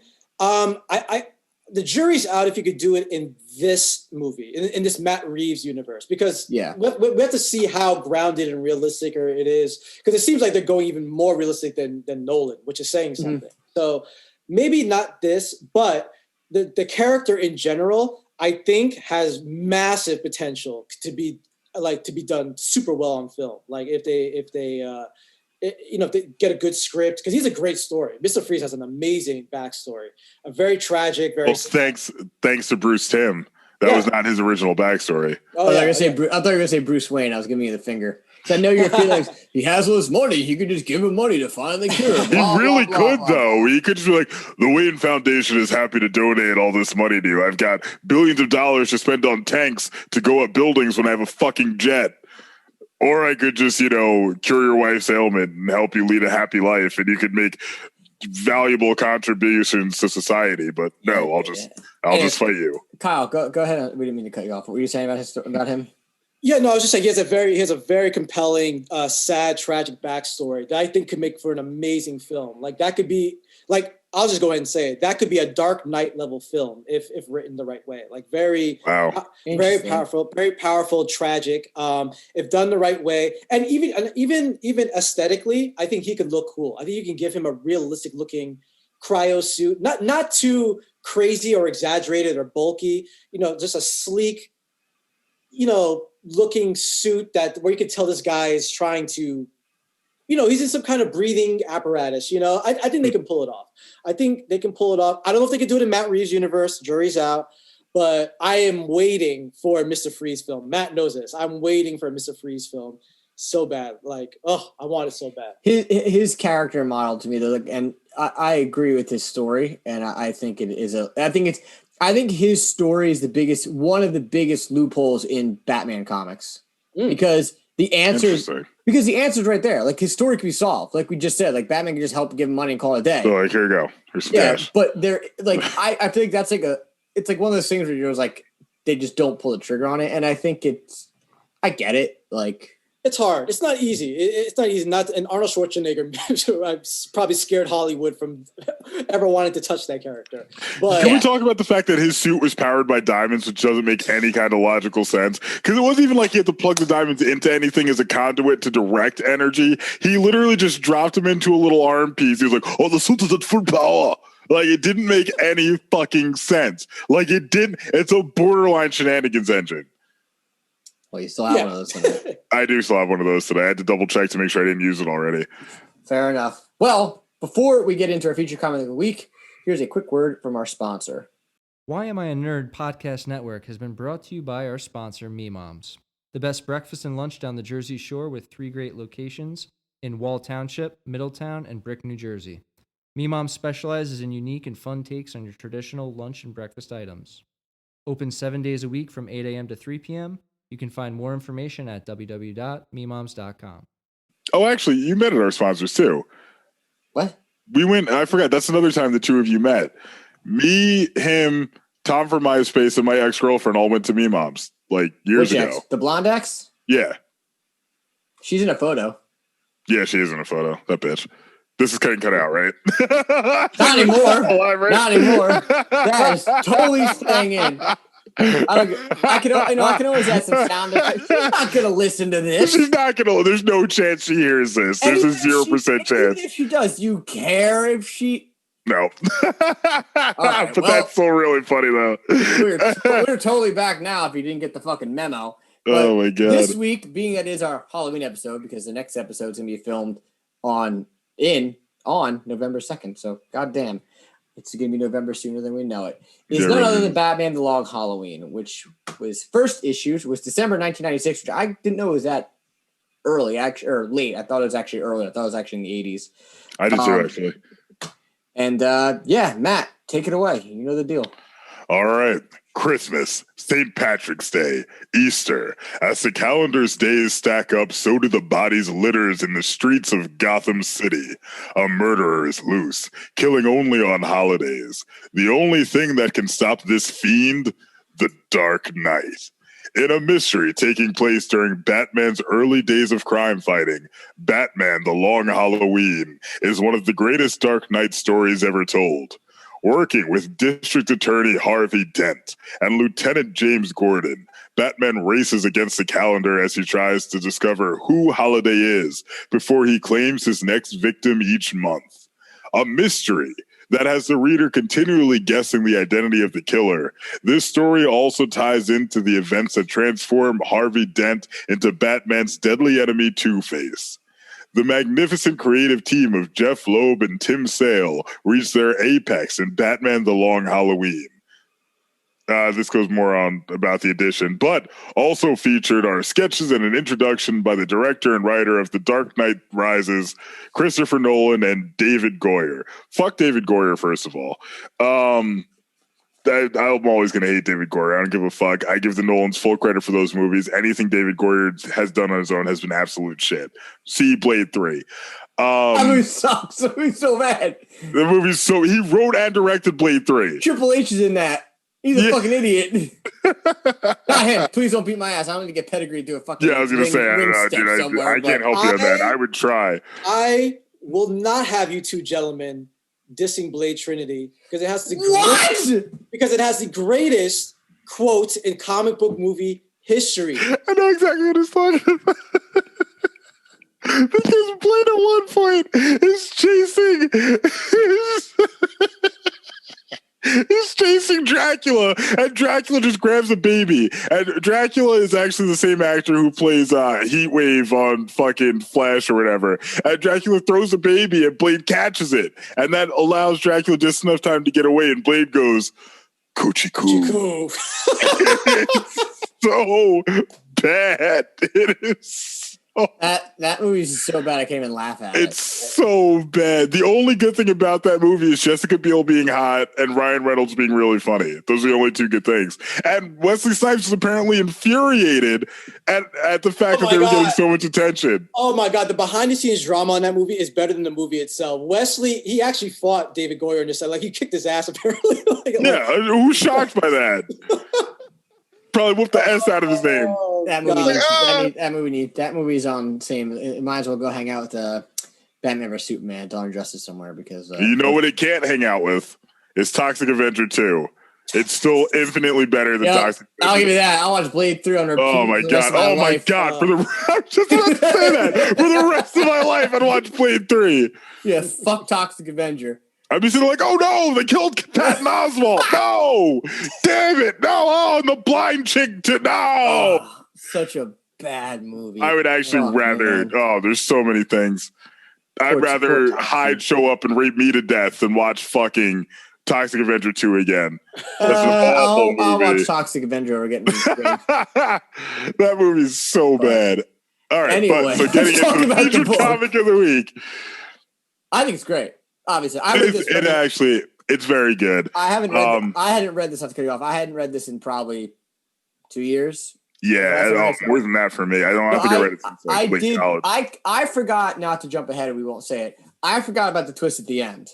I completely forgot about that. I was like, as I'm reading it, starting to come back, I'm like, there's something more to this. Like, I know for a fact. I couldn't remember who the killer was either. The second one. Yes. Yeah.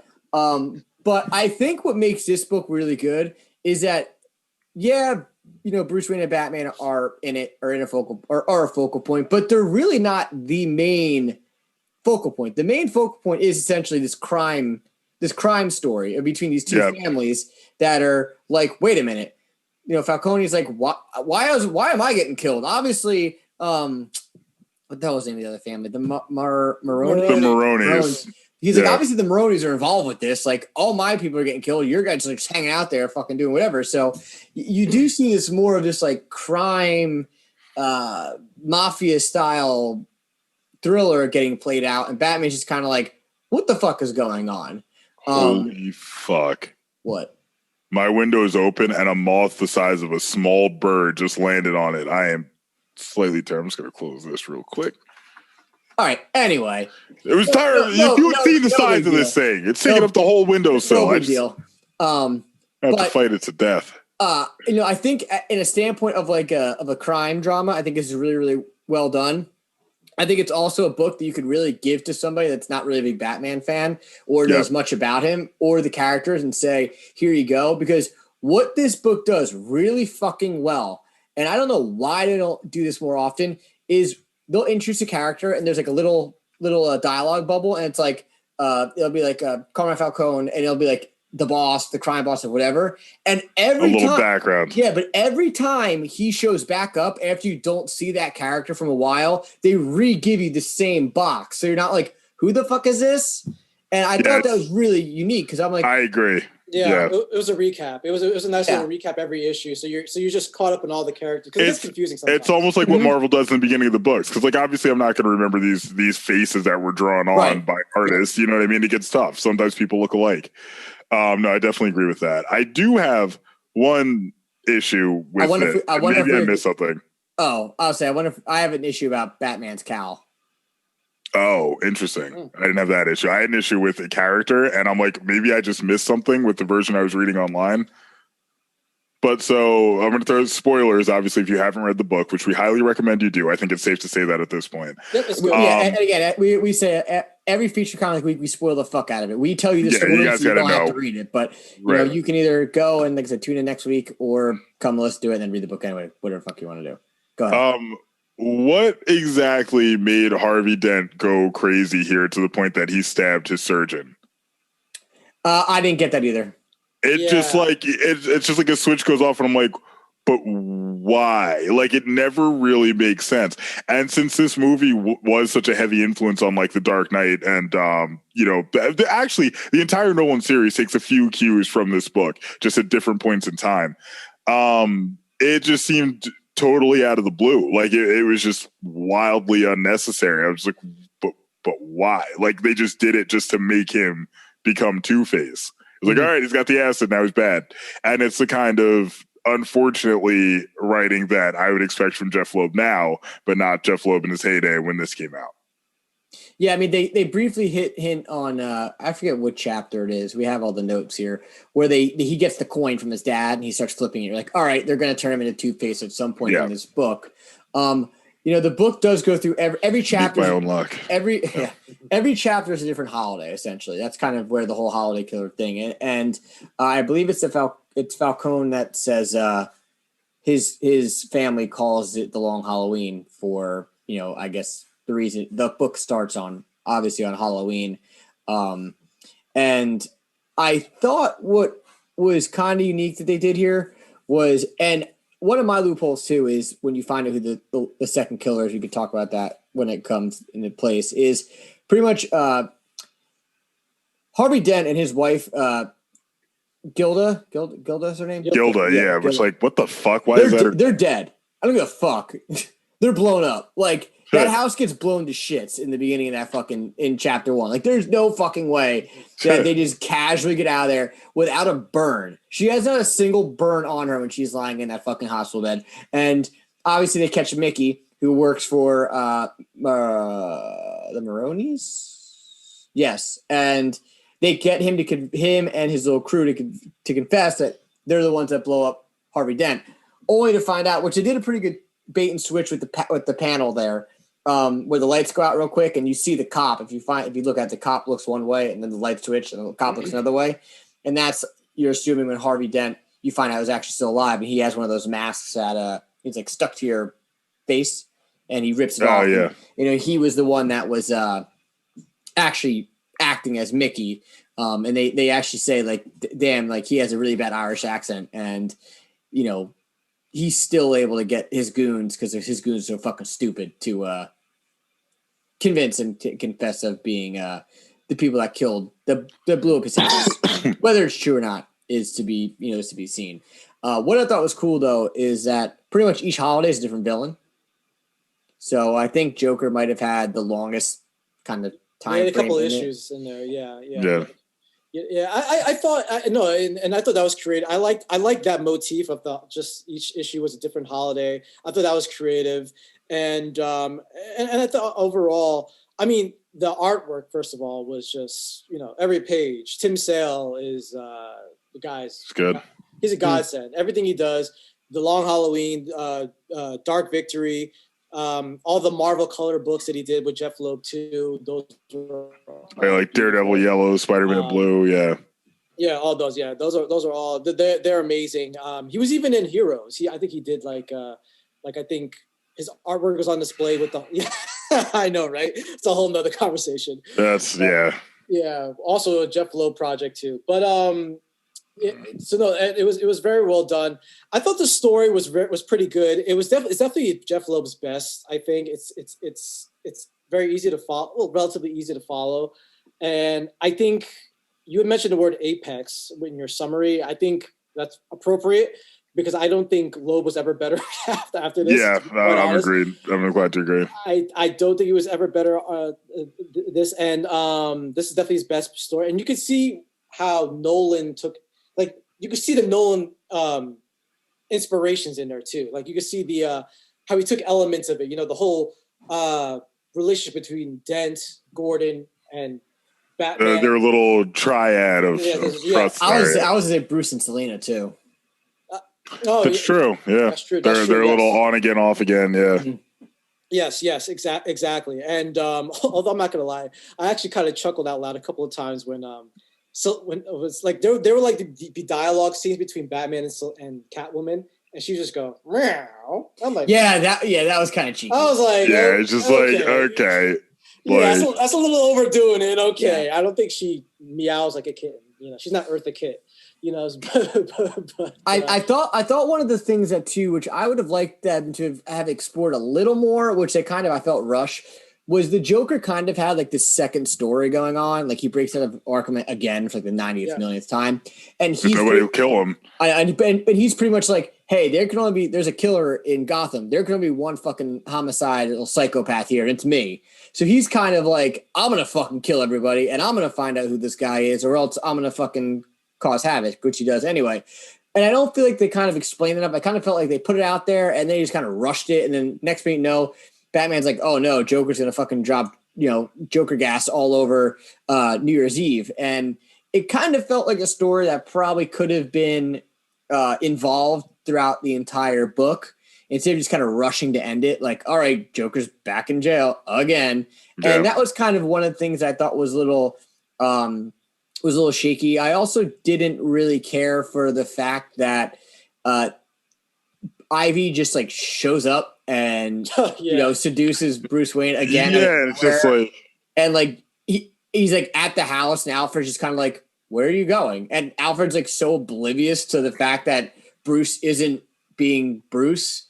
And, you know, she's using him to pretty much, because she was hired by Falcone to pretty much get Bruce to sign off on this bill to get the bank involved with the Falcone imports. Yeah, it was and then weird. It was just done really kind of poorly, I felt. And then eventually, you know, Bruce Wayne gets locked up, and I think he's locked up for like 3 months, and nobody's like, "Where's Batman?"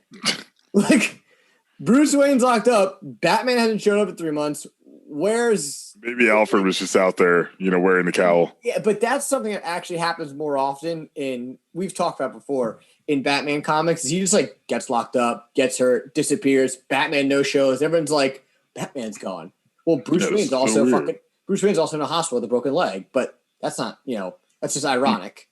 Yeah, and Cam, you know what? You actually just touched on one of my biggest issues with Jeff Loeb as a writer, and I've noticed that pattern in his work. He does these work. He has these works that he does, especially with Batman, where there are these big, long stories that are like 12, 13 issue arcs that could be very well condensed into like 5 or 6 issues. And when I notice what he does is he pads the stories out with a lot of Batman's rogue gallery for the fuck of it, pretty much. You know, like in Batman Hush, like it's about Batman's trying to figure out who was Hush.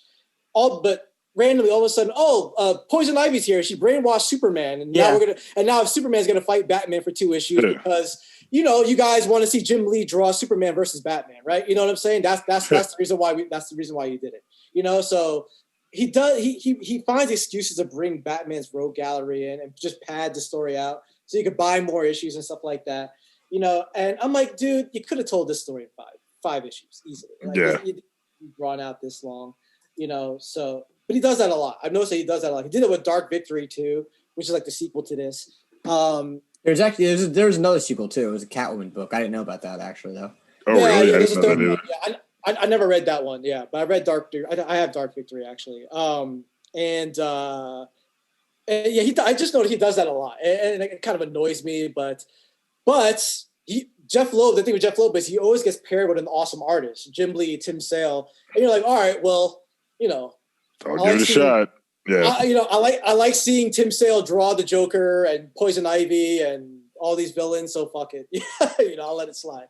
You know? Yeah, no, I agree. I think that this book had potential to be great without all the fucking villains and everyone breaking out of Arkham. I kind of felt like the Calendar Man was just kind of thrown in there because it was based on the holidays. And I was like, and like it was like last minute, I was like, oh shit, I probably should have included this guy in there. Even Gundy, like he was just like what? What? That came out of nowhere. Yeah, Harvey Dent's just in the series like, oh, Solomon Grundy, like chill out. Yeah, that was and he shows up at like the beginning for like 2 minutes, and Batman on Thanksgiving, Batman brings him fucking like a turkey dinner or some shit like that, which I was like, what? Or Valentine's Day. Random. It was something I didn't get that. I didn't. That was because he's like, I feel bad for him. Like, what? Like, you fight this guy like every other fucking probably month, and you're all, you know, bummed out about it. But like, you're not dropping off Joker fucking Christmas presents. Like, come on, man, let's be real. Yeah. Like, so eventually, obviously, the other kind of story that's going on is the fact that Catwoman's trying to rob Falcone because he has a fuck ton, like $10 million in cash just sitting in a fucking vault that they just go to out of nowhere. And Batman ends up lighting it on fire because he thinks that that's a great way to get their attention. But, you know, as the story progresses, you know, different characters, Scarecrow shows up, Mad Hatter shows up. I think we talked about Ivy showing up, and, you know, they have their quick little one-offs, and they tie it in well based on each holiday, which is good. Yeah. But I think a little bit what lost me too is the fact that, and we're going to go straight to the first killer here, is after, so Harvey Dent has Sal on trial, and Sal gets acid from, the fuck was the guy's name? Vernon? Yeah, something like it, Vernon or something like that. Yeah, he's working as like an informant for the Maronis for Dent, and then he ends up shooting Dent in the face with his acid. That's how Harvey Dent becomes Two-Face. He gets burned, yada, yada, yada. You eventually find out that it's revealed that the holiday killer, the first one, is Alberto Falcone, who was actually shot on the boat midway through the book. And not for nothing, but they were like in the middle of the fucking ocean. Yeah. And he just like jumps up off ship and just okay. Somehow cool. managed to live. I thought that was a little bit of a far-fetched that nobody kind of like picked up on that. And I think they end up saying that the coroner ends up getting is murdered, who is the guy that actually realizes that Alberto Falcone is actually still alive and that's not his body in the fucking grave. But I don't think, unless I miss this, did they ever explain why he just wants to kill everybody?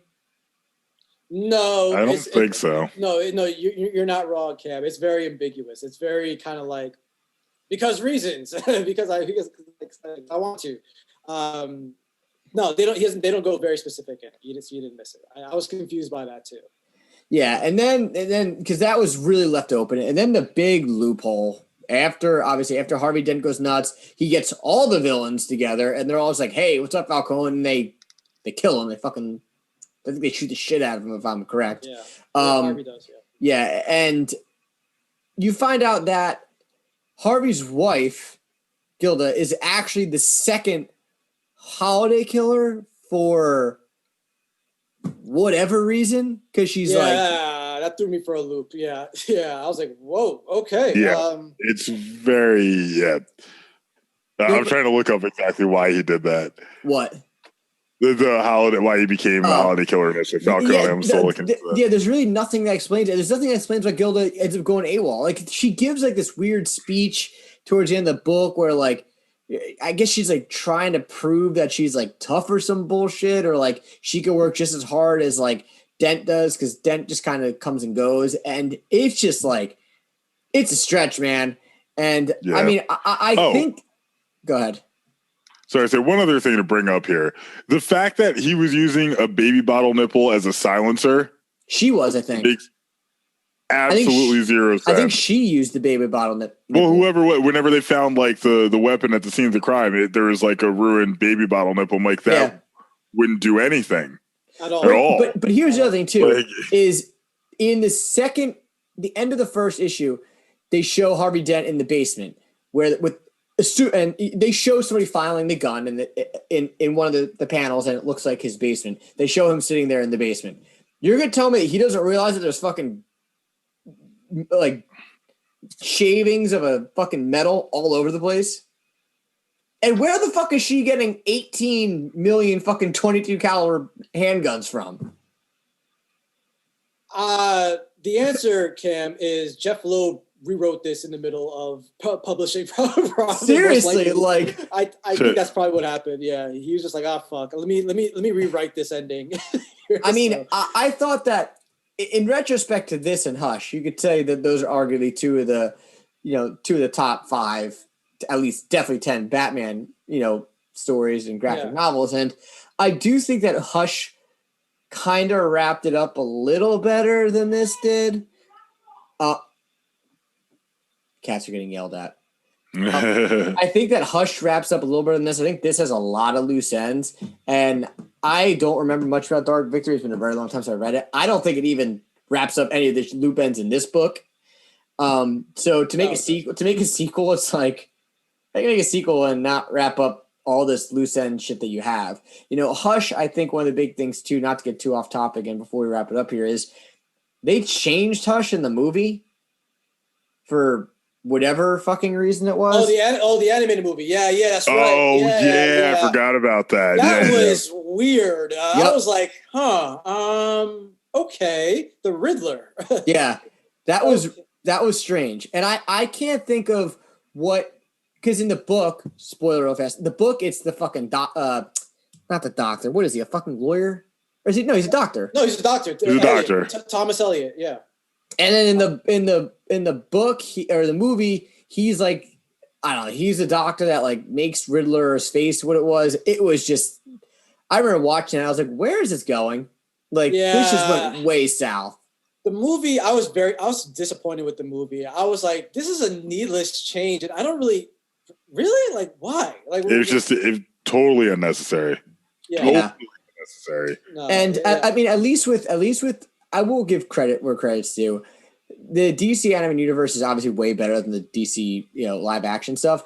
But at least with the Superman stories, they stick to the content pretty well, especially with Red Sun. I thought they followed that book pretty well. Gotham by Gaslight, I felt followed the story in the book. I like that one. That was good. Yeah, I enjoyed that one a lot too. But as for Hush, I didn't love it. I'm not gonna lie. Really? Yeah, I had a tough time with that one. I got bored really early in that. Not gonna lie, dude. It's only like 3 issues. Wait, are we talking about the movie or the book? Book.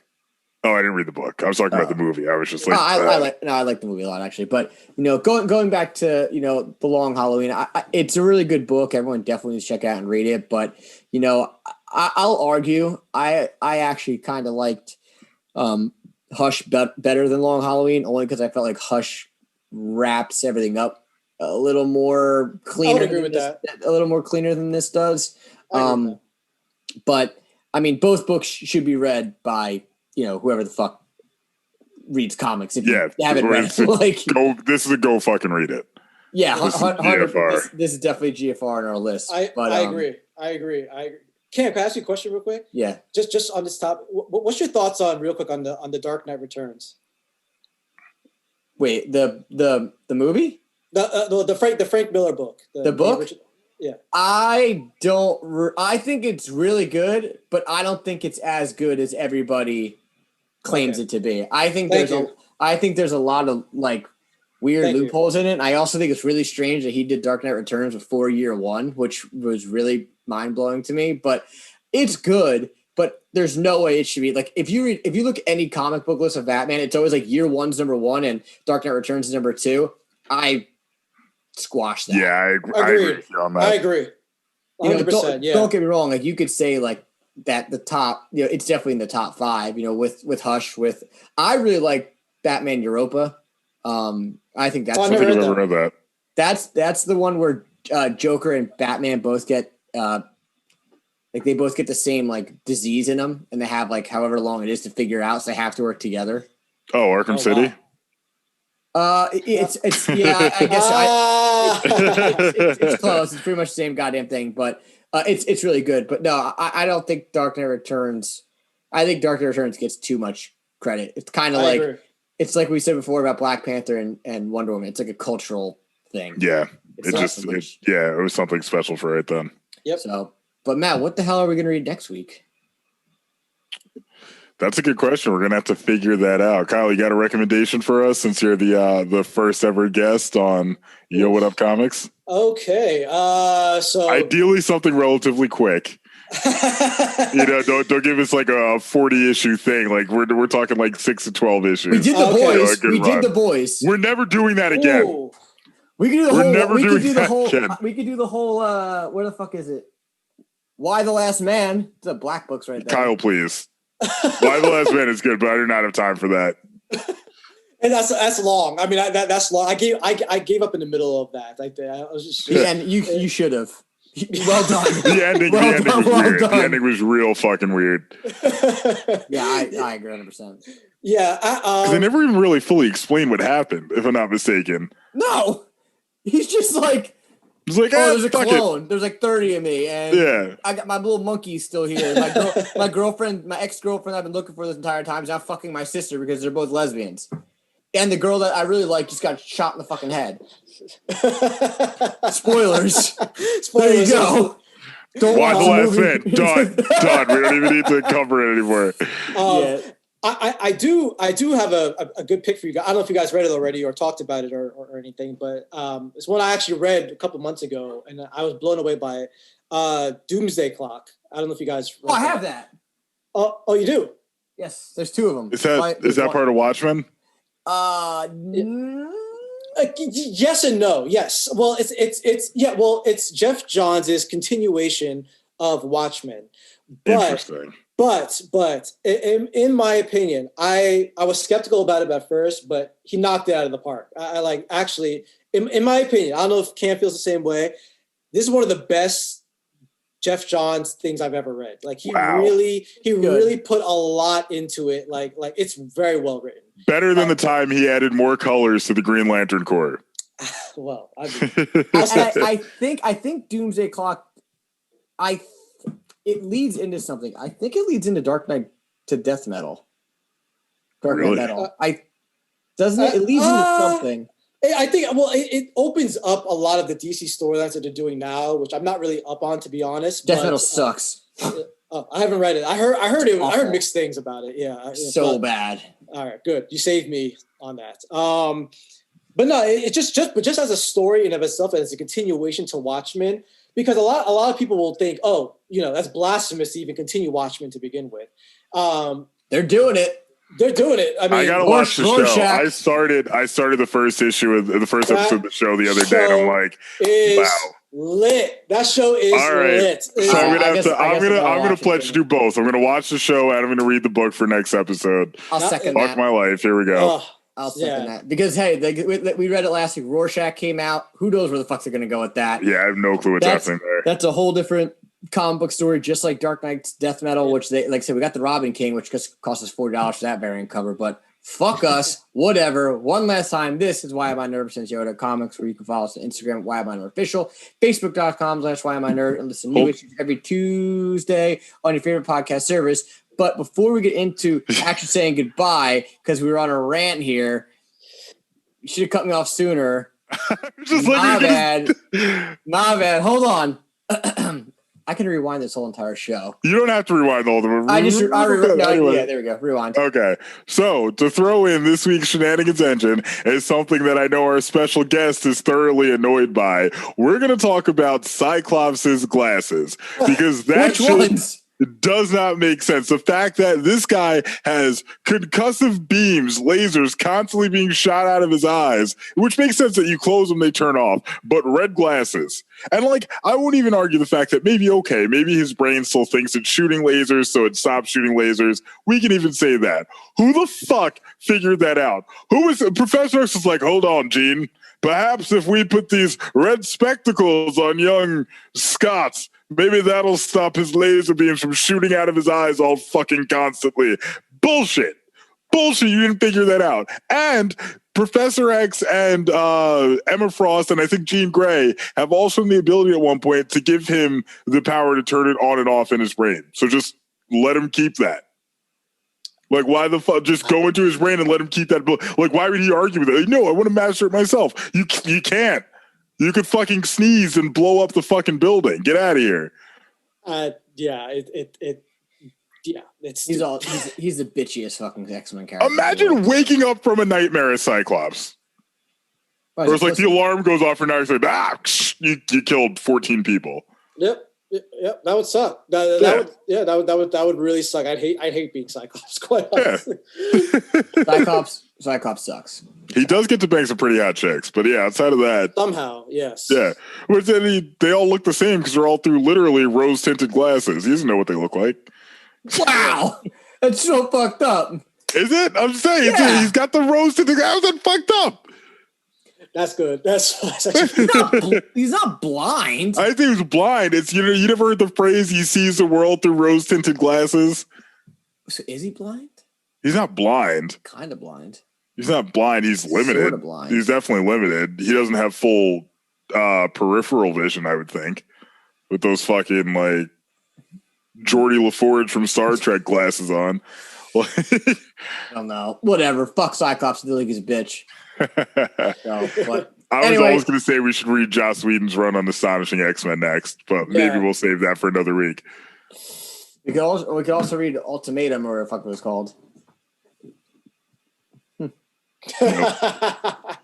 April Fools might come soon enough. I will say you're more likely to get me to do that than to watch RoboCop on Hero Cinema.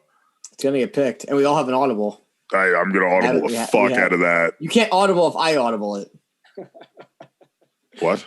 Why would you do that? No, really, please don't make me do that. That's like you with rock, paper, scissors. Please don't make me do that. I'll never play rock, paper, scissors. Exactly. Fuck that. That movie traumatized me as a child. All right. Fine. Fuck it. Well, that does it We're the nerds with the Thanks for joining. Oh, sorry. We're the nerds with the mouse. Yeah, so what? Go ahead, take the intro. You skipped over me first. I was ready to go. I was all geared up. I was like, shenanigans, Andrew, let's go. Pop. And then you came in with, we're going to skip it. Nope. Well, until next time, we're the nerds with the mouse. Special thanks to our featured guests on the episode, Kyle. Thanks for joining us. Hope to have you on again sometime soon. Thank you, guys. We'll see you. Absolutely. We'll see you in about a year for Hero Cinema when we review the Snyder Cut of Justice League. I'm sad. I can't wait. We're out.